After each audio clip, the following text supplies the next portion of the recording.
Hey everybody, welcome back to Demo Jockeys. I'm Jack Cochran. And I am Adam DiTomaso. We are your Demo Jockey co-hosts.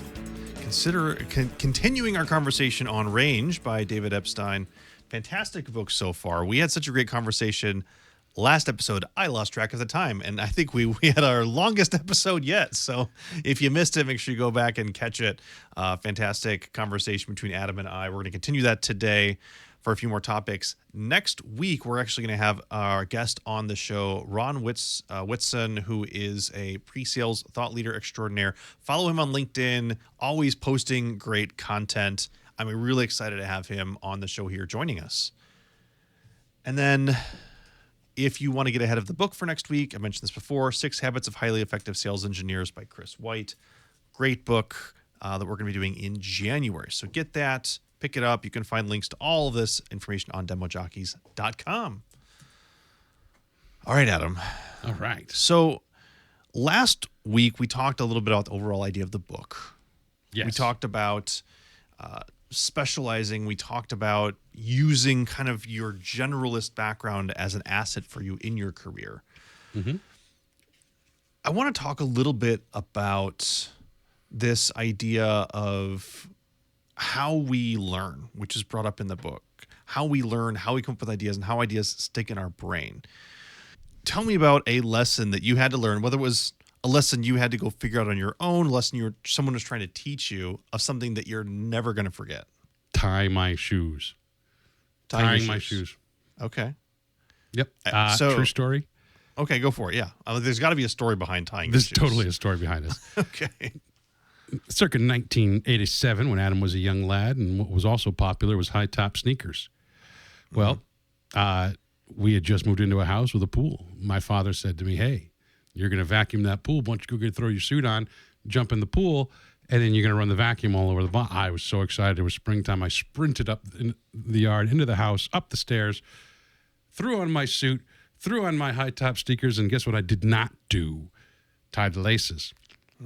In the full sprint, as I turned the corner, I tripped, fell down a flight of stairs, and broke both my arms, and spent the summer in the pool with Wonder Bread bags on my casts in a The Wonder tube. Bread bags. My brothers and sisters called me the buoy, and my grandmother, God bless her soul, bought me this beautiful little remote-controlled Radio Shack boat so I could at least have some fun in the pool as I was the big buoy bobbing up and around.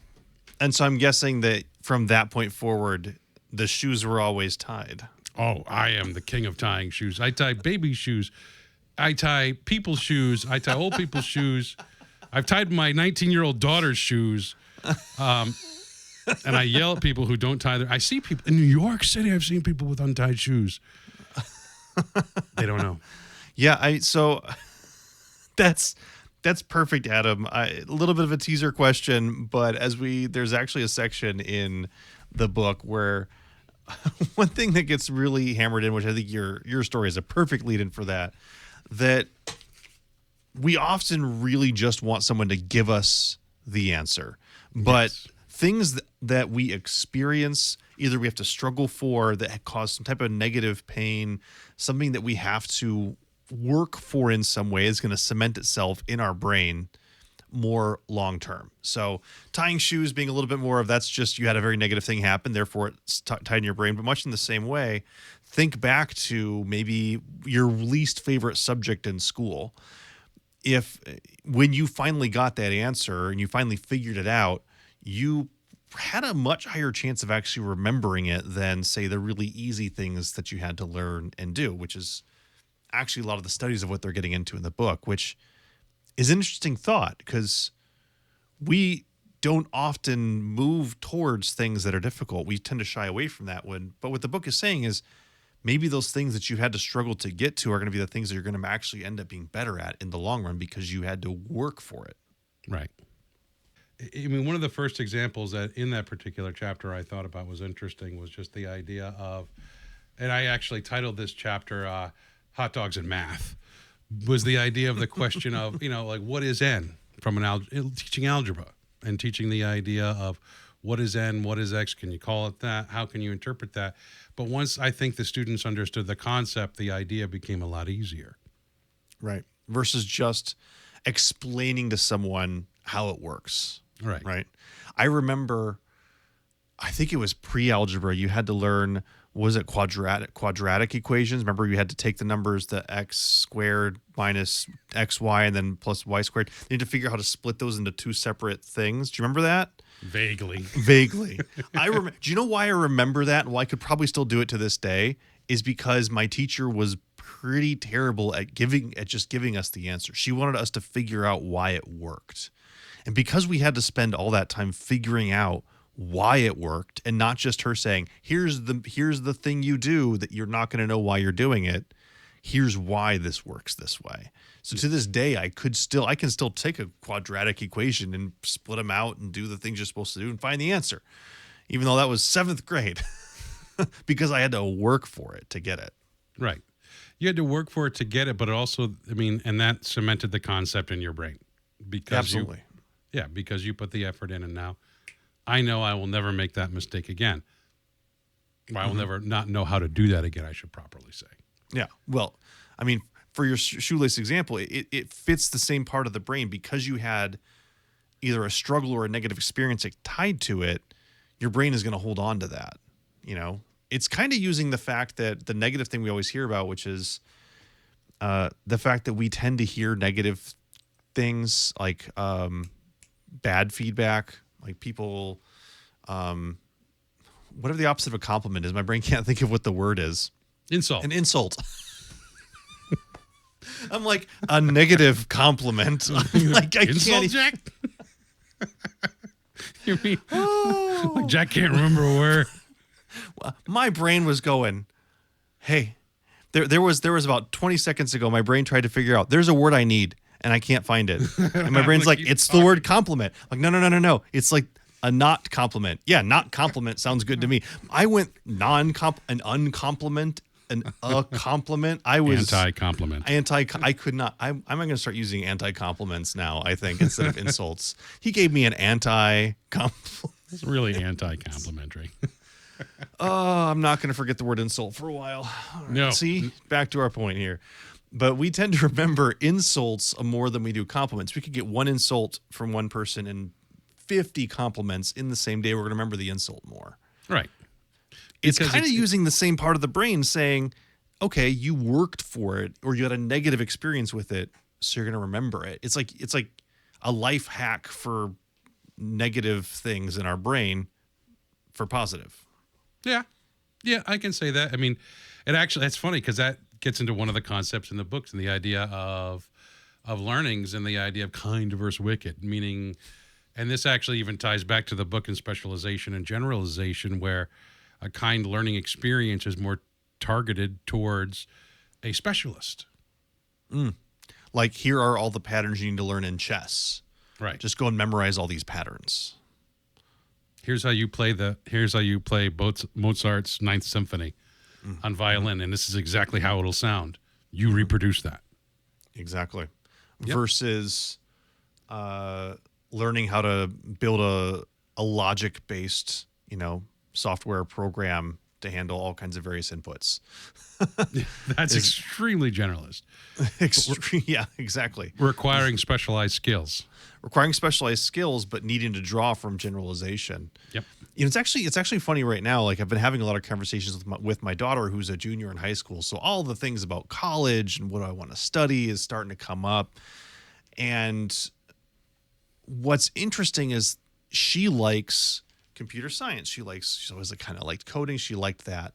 But she also loves linguistics and languages. And she loves ASL specifically. Like, she's taking ASL classes, which, if you look at it from the outset, seems like a very broad, unrelated set of categories, until you realize that the intersection of linguistics and computer science can make you a lot of money right now. Large language models, AI, understanding natural language processing, understanding how people think when it comes to language. She's building a broad skill set that she's working hard on trying to do, which is going to give her just this, if she wants to get into that. Not saying she does, but if she does, like, she'll make more money than I'm making right out of college. And just to draw another comparison about that, musically, There are people, for example, I know a person who can literally pick up a banjo, a violin, a guitar, a cello, and play every single stringed instrument. Mhm. He's a specialist in guitar, but he's accomplished it so much to the point where he's now reverting to a generalist. Or change. Reverting is a bad word there. I think changing to a generalist. Applying his skills more broadly to Yes. become a generalist. Yep. Right. Yeah. Which is really interesting to see because it's interesting to see a specialist go to a generalist because you see how easily they pick up these other things and how easily they can. I have seen that. Yeah, I've seen that. I had an athlete friend who was the same way. He was a specialist in basketball, but he was a generalist athlete. He specialized in basketball. He was an amazing athlete all around. I couldn't play many sports, and I like to play tennis. I threw him a tennis racket, and he crushed me. He'd never played it before. Yeah. It was absolutely soul-destroying. But his general athleticism had meant he could pick up whatever sport and apply all the principles he'd learned from everything else to the game of tennis that he never really thought about up until that point. Right. I wonder with your friend, the guitarist, if him generalizing has made him a better guitarist. It's made him a better creator. Interesting. Talk to me about that. Well, if you think about it, I mean, when you have someone who's a specialist, and yes, I don't think it made him a better specialist at guitar. I think it made him because he exposed himself to, for example, playing bass, which to the naked eye, guitar player can play bass, bass player can play guitar, blah, blah, blah, blah, blah. Couldn't be farther from the truth because musically you're talking about creating a rhythm section as opposed to an accent section, as opposed to a lead, as opposed to this and that, and blah, blah, blah, blah. But my point is, because he drew an understanding, a better understanding of what it was to be a bassist, what it was to be a drummer, what it was to be a violinist or a celloist or a banjo player, and how each one of those parts contributed to the overall song. While those actions didn't necessarily he couldn't play a scale any faster than he could before. He couldn't play a G chord to a D to a C to an A any better than he could before. But he could take all of those tools and reapply them in a more interesting and a more effective way, which in turn made him a better musician, a better generalist in the art of producing a product or producing a song. So if you think about that and translate to IT or linguistics, it's interesting too because music is a language too. Yeah. And once you learn a language, whether it be Spanish, whether it be music, whether it be binary, whatever, you can certainly adapt that to other scenarios because it's the same process. I don't care if it's writing code or playing bass. It's the same thought process. Yeah, it's getting your brain around these concepts. How do I express these concepts in a different way? Right. Basically. I like your story about what he was saying around he became a better creator, but not necessarily better at guitar, which is interesting because, being a musician and creating and composing is very, I feel like drawing from a generalist skill. So that's a more wild world, but playing an individual instrument is pretty structured, unless depending on what you're playing, it can be pretty structured. And so the application, the broader application of what you're able to do as a musician is creation versus just playing a song. And if I'm hearing you correctly, and the conclusion that I'm drawing a little bit is in order for me to be a good, let's say I want to create music, I'm going to need to draw more from the generalist skill sets of different instruments, of different things in my creative skill set versus just playing the individual instrument for that piece.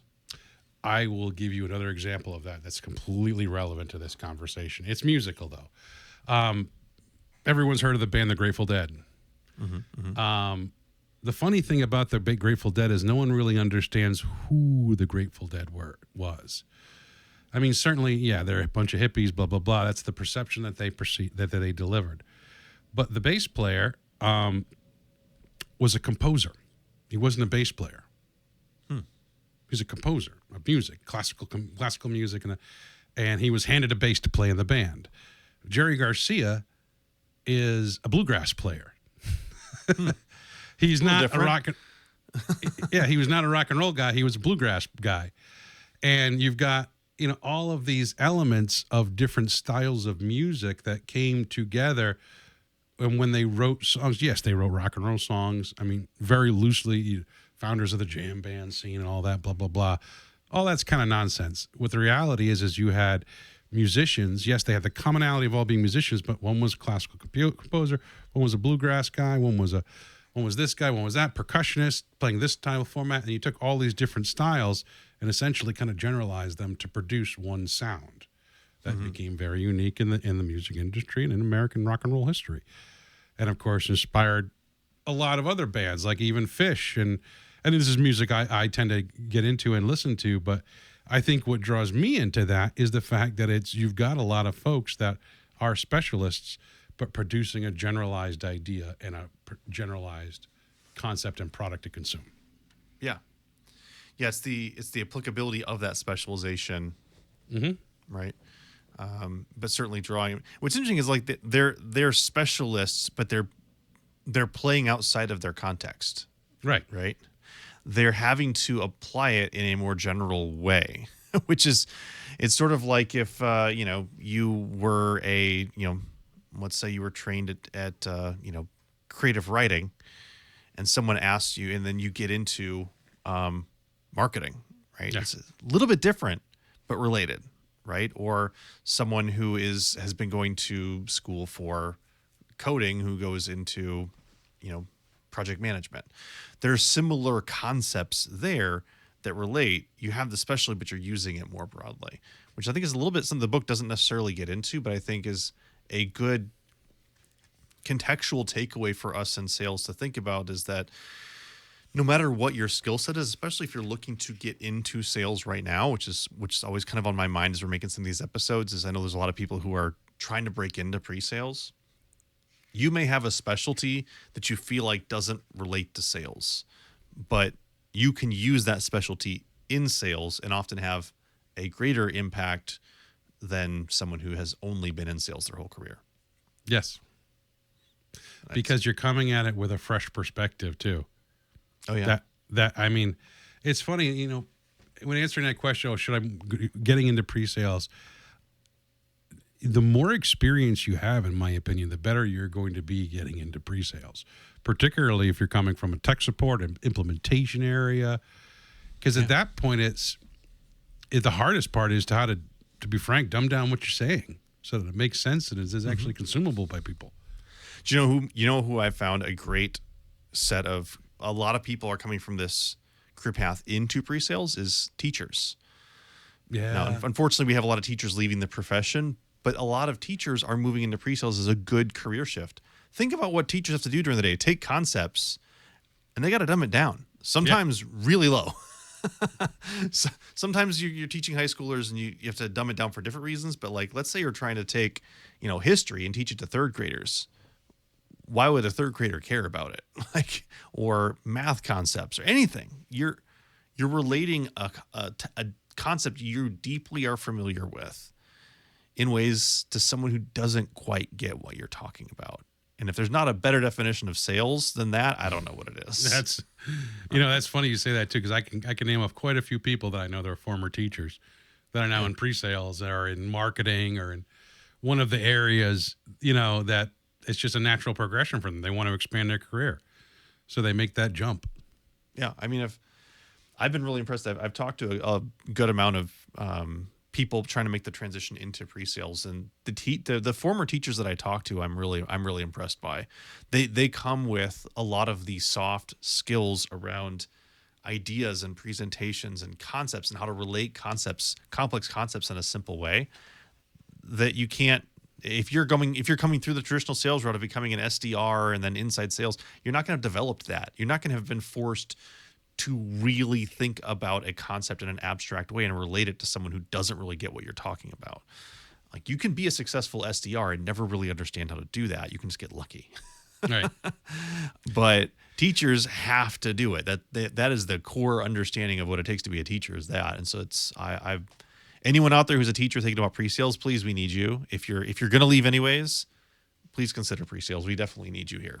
You know, it's funny now that we're talking about teachers. There's a quote actually from the Learning Fast and Slow chapter. I'd love to read you that. Kind of stood out at me. Yeah. And it's about the idea of, I mean, there's standardized testing, a lot of talk about that, but and this is the quote, some people argue that part of the reason U.S. students do not do as well on international measures of high school knowledge is that they're doing too well in class. Nate Cornell, a cognitive psychologist at Williams College, told me, what you want is to make it easy to make it hard. When I say that to you, just thinking about that comment, like, what is that? Like, because I read it and I started immediately because I was like, I'm not struggling with it, but I'm like, I want to talk about it. Yeah. So I get the concept that school, if it is too easy, will impart zero knowledge. I can actually relate a story between me and my wife. We're very different academically. School was not easy for me. I mean, I also didn't take some of it seriously, but I had to struggle to keep my grades up. I had to work at it. I had to actually, there were times where I couldn't quite get the grades all the way in. My wife, however, could study her way to any subject. You could literally put her in front of any subject in any class, any discipline, and she could study her way to an A. No offense to your wife, but I hate people like that. But what's interesting has been there are some things where my wife and I took the same types of courses. In fact, there are things that she took that were in her. I took the same class as her. She got her degree in this subject. I did not. She has no recollection of the course whatsoever of anything that was taught, and I do.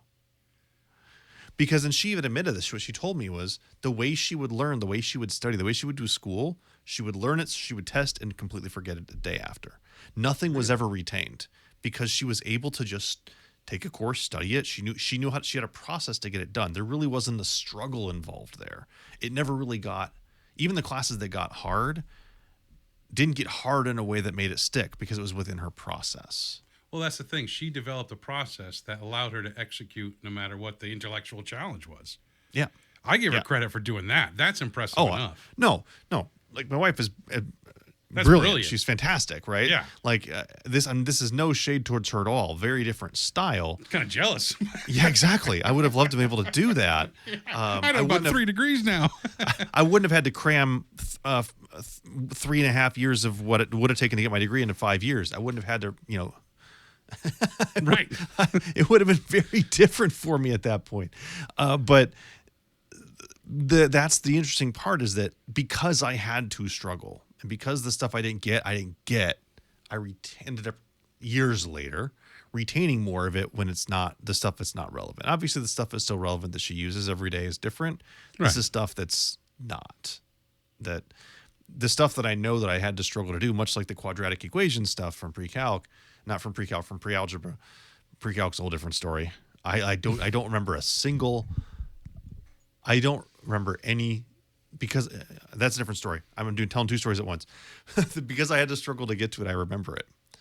Now, there is a different type of struggle, though, which is actually pre-calculus. A little bit of a slip, but I actually wanted to bring this up. Pre-calculus was such a struggle, and I worked hard. I had to work hard at it. And actually, the teacher had said, no one ever gets an A in my class. I'm like, well, I'm getting an A, because it's the type of person I was. And I got an A because She gamified her class the right way, okay? But I don't remember a thing from that class because I wasn't taught anything around what it means. Well, that's exactly to the quote I read then. Yeah. There was struggle, but there was no context for the struggle. So I literally retained nothing from it. Right. And that's the only class I think I've ever had where I don't retain a single thing. Wow. Because you were more focused on the challenge and the experience. That's what your comment tells me. More focused on the challenge, less focused on why I'm doing it, what it's for, what it means, and how I'm going to remember it. More of just I got to get it done. Yeah. Before we run out of time, Adam, if you could take us through the demo zone for this week so that we don't forget about that and run extra long for this week. So what do you got for us in the demo zone this week? In the demo zone today, we're going to be talking about something that I am staring right into. Yes, folks, that's your camera. Think about this. And It's interesting because, and I love drawing comparisons. And in pre-sales, you are, I hate to use the word required, but in sales, in any world, you're turning your camera on. Mm-hmm. And in post-sales, I find that nobody wants their camera on. We get more work done with the cameras off. They just don't want to see you. And it's funny, it was probably why I started my trend of baseball hats and T-shirts again. But and I find myself like, oh no, I gotta go shave my face because I have a customer facing call, or actually to show them my face. But and even in the end, sometimes the cameras never go on. And what I'm saying is really the message here is be prepared for the camera to come on, but be comfortable if it doesn't, because if you sign on and there's one person with the camera on and there's 8 people that don't have it on, and you're the one person with that camera on, you can be distracting from your own presentation just by having that on. Yeah, it's a little bit of reading the room. If they're Right. not, like, the hope is that you can get someone to engage and turn it on, because the engagement you get, being able to see someone read them, is good. But if they're not willing to do it, you know what? Maybe you got to Don't earn push it. camera. Maybe you got to earn camera trust, right? Right. You got to earn that camera to be turned on. Or maybe you just got a bunch of engineers who don't like to turn their cameras on because that means they can't show off their cool new T-shirt or baseball hat. That could also be. We have someone who didn't shave this morning, and Right. I don't want to deal with it. Or I don't want I'm to deal with it. eating. I'm not shaving my face, so that's that. My favorite line is, "I'm finishing my lunch," which is usually true, because my lunch always comes at the worst possible time. Right. But that's always my excuse. Well, thank you, Adam. I appreciate that walk to the demo zone. Next week, we're going to be back. Ron Whitson, as I mentioned, is going to be joining us, so make sure you've got it scheduled on your TiVo to record, and we'll see you here next week. See you next week, folks. Thanks. Bye-bye. Bye-bye.